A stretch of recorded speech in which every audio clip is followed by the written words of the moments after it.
बिस्मिल्लाहिर्रहमानिर्रहीम अस्सलातु वस्सलामु अलैका या रसूल अल्लाह व अला आलिका व अस्हाबिका या हबीब अल्लाह।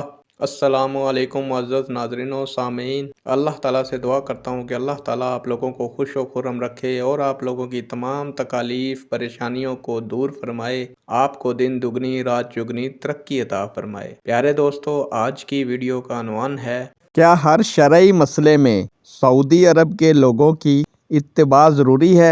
उम्मीद करूंगा कि ये मालूमात आपके इल्म में इजाफा फरमाएगी और आप इस वीडियो को शेयर करेंगे, चैनल को सब्सक्राइब करेंगे ताकि दूसरे लोग भी इस मालूमात से मुस्तफ़ीद हो सकें। बढ़ते हैं वीडियो की जानिब। प्यारे दोस्तों, कुरान और सुन्नत से ये कहीं भी साबित नहीं है कि किसी मुल्क के बाशिंदों की तरह अपने आप को ढाल लें। ये लोगों की अफवाहें हैं, इसकी शरई कोई हैसियत नहीं है, बल्कि कुरान मजीद से सिर्फ ये साबित है कि अल्लाह ताला और उसके रसूल सल्लल्लाहु अलैहि वसल्लम की अताअत करो, कुरान और सुन्नत के मुताबिक ज़िंदगी बसर करो। हदीस पाक में है कि रसूलुल्लाह सल्लल्लाहु अलैहि वसल्लम ने फरमाया, मेरे सब उम्मती जन्नत में जाएंगे मगर जिसने इनकार किया वो नहीं जाएगा।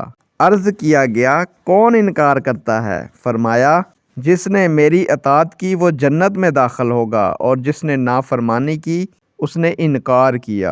अल्लाह अकबर।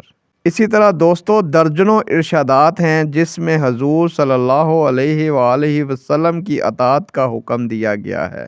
लिहाजा अताअत किसी मुल्क और कौम के साथ नहीं बल्कि अल्लाह और उसके रसूल सल्लल्लाहु अलैहि वसल्लम के साथ ख़ास है। नेक दुआओं के साथ आपसे इजाज़त चाहूँगा। अल्लाह ताला आपका और मेरा हामी और नासिर हो। अल्लाह हाफिज़।